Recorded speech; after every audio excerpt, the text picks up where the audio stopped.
Welcome back. I'm very pleased to say we're joined once again by Anthony Kimery.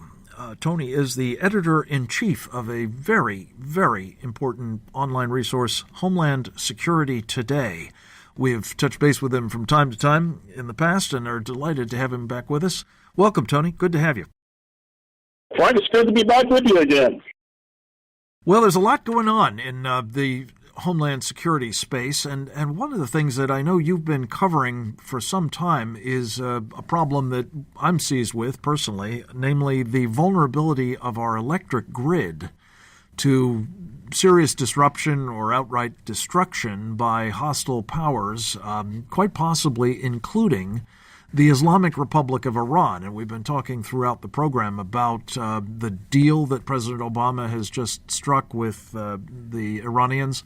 And it comes at a moment, as you know, Tony, where the Iranians have been discovered to be focusing more and more, it seems, on electromagnetic pulse and perhaps other ways of attacking our grid. Talk a little bit about the threat from Iran, and for that matter others, as you see it, to this most critical of critical infrastructures. Well, you're certainly right. Iran has devoted a great deal of time and resources, as well as has North Korea, to develop technology to be able to create an EMP, and not necessarily using a nuclear weapon. They've been trying to develop other technologies that could do the same thing. Of course, they also have worked on technologies such as being able to launch small warheads from submarines or boats off of the coast of the United States to explode a burst up in the atmosphere to be able to knock out certain regions of the country's power grid. Of course, if you knock out enough, it's going to be a rippling effect. But it's not so much their nuclear weapon capability of doing that, or will have eventually, but they've been working in other interesting technologies, and some intelligence sources believe that they may have gotten it or have shared it with North Korea, because North Korea has also been working on the same technology. One of the things that makes me think that the EMP is on their minds, Tony, is a report that the Iranians actually published in one of their outlets 2 weeks ago, I think it was, to the effect that they have managed to finesse or simply violate the sanctions regimes in order to import what they call EMP filters to protect their own assets against an electromagnetic pulse effect or event. When you combine this with the offensive activities, including evidence that Congressman Trent Franks has made available to us about Iranian doctrine calling in more than 20 places for the use of electromagnetic pulse against our grid, it certainly seems as though they've not just been giving thought to this possibility, but actually preparing to engage in it. I have to agree with you. I think that their doctrine is exactly that. And I don't know exactly what would set it off. It certainly would probably be a hostile engagement or conflict with the United States somewhere, probably in the Gulf. But I certainly believe, as you do, that they would use it. And you're mentioning their acquiring of tempesting technology to protect themselves is something that obviously our Defense Department and intelligence community has been doing to protect computer systems, but we don't have that same tempesting technology that's covering our very vulnerable electric grid.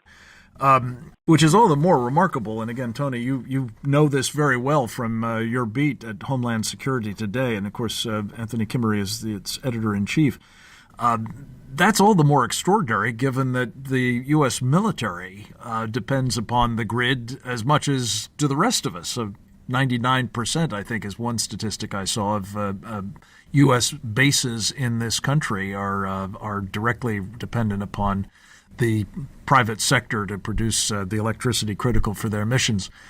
Tony, let me turn to another area that is of concern with respect to our grid and the possibility of an Iranian action against it. What do you know about this group CYLANCE that produced a report last fall indicating that the Iranians had hacked into our electric control systems, the computers that govern the grid, perhaps for as long as 2 years? Does that sound right to you? And how serious a threat does that represent, in your judgment? If it's true, it represents a very serious threat. How far they got into the systems, we're not being told. And the intelligence community is aware of it, as is DOD and the Department of Homeland Security. From what I'm hearing, aside from the report you mentioned, is that cyber experts in these areas that have to deal with these systems don't believe that they got as far in to be able to actually take control, which I guess is a good thing. However, some years ago, the National Security Agency ran their own red team operations against the U.S. power grid and were able to get in, and if they had been malevolent people, they would have been able to take down the power grid. But that was the NSA, and they were using off-the-shelf technology. It wasn't anything proprietary. If they can do it, you can bet that in due course, at the very least, the Iranians and certainly the Russians and Chinese will have that capacity if they don't have it today. Tony, let me turn to another story that you've been covering related to all of this, and that is evidence that the Edison, the Electric Power Research Institute, EPRI, has recently conducted a study and made recommendations in partnership with the Department of Homeland Security about something called the Recovery Transformer Program. What's all that about? Well, that's a study that was prepared for DHS by the Electric Power Research Institute, studying that various agencies of the government have emphasized, as have recent evidence demonstrated, that there's a critical nature of power transformers in the face of a possible EMP or high-impact, low-frequency event, and that we have a sufficient stockpile of transformers that we can use, because many power companies just have just-in-time stockpiles, as is the whole consumer industry, basically. So that's what they were saying, is that if we can get transformers stockpiled, at least some services could be brought back up rather quickly. But as it stands now, we don't have a sufficient stockpile. Electric companies do not have enough to cover an event of this magnitude. I mean, we have ice storms in the United States that have taken down 2 million people, and it's been up to a month to get them restored. Well, this question really arises in my mind, Tony Kimery, that we ought to be giving priority, especially if we don't have these, recovery transformers in stock, and we certainly don't, as far as I can tell, that we better be about the business of protecting the transformers we do have, which are, as you know, the backbone of the electric grid of the United States, and both vulnerable and very, very difficult to replace.